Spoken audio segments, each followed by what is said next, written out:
Titanic really sink? Or was it just a ploy to get insurance money for their already failing ship, the Olympic? The Titanic never actually sank, so the company that owned the Titanic also had a lot of other boats, one of which was the Olympic. So the Olympic was in very bad condition after 1911, and they swapped the ships basically to collect insurance money. The Olympic had just come back from a huge journey and had a lot of damage on it. So before the Titanic set sail, they switched ships.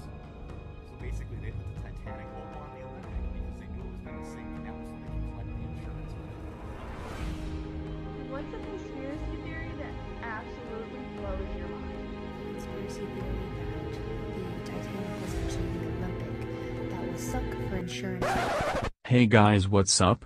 So there's a TikTok trend which I called the Titanic fever. It is basically about the Titanic conspiracy theories posted by uncultured, light-minded, and easily persuadable TikTokers who claims that the Titanic never sunk beneath the Atlantic Ocean. Almost everyone in TikTok fell into a biased information that they never tried to search and dig deep, while I am still here searching at this moment at this time, proving that anything I say here is the truth. So the main focus of the theory is that the Titanic sunk unbeknownst that it is the Olympic which is the so-called twin sister of the Titanic. These conspiracy theories started with Robin Gardner through his published book entitled The Riddle of the Titanic in 1996, The Titanic Conspiracy, Cover-Ups and Mysteries of the World's Most Famous Sea Disaster in 1997. Even though Gardner released his book to public and became one of the most famous people who started the conspiracy theories about the Titanic, he is not the first one. Raymond Asquith, who was a junior counsel for the Board of Trade at the British inquiry into the sinking, wrote the following in a letter to the Times, dated on 23rd of February, year 1914.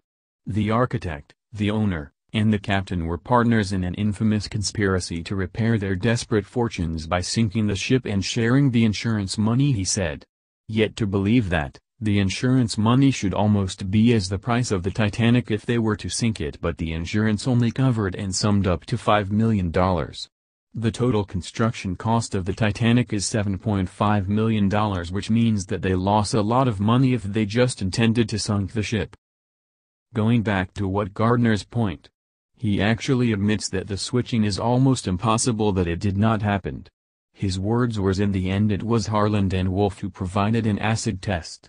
The Titanic had the hull number 401 which, they said, would have been stamped on major parts built into the ship. The IMAX film shows a 401 on the port propeller. This means that a conspiracy theory arises after a disaster because many people find it impossible to believe such a tragedy could just happen. Indeed, for some a conspiracy theory is a psychological necessity, to help them come to terms with a shocking event. Well, here is a meme that all the TikTok conspiracy theorists uses with their vids. They all tells us and persuades us that the window spacing of the sunken ship and the RMS Olympic is the same while it is different from the Titanic ones. Yet they don't consider the fact that the picture used in differentiating the Titanic is quite expanded and stretched. Yes, the Titanic and the Olympic is similar, but they are not identical. At the end of the day, we must not instantly believe on what the internet says. We must find and seek for a valid article to support the information we see online. That is all for this video.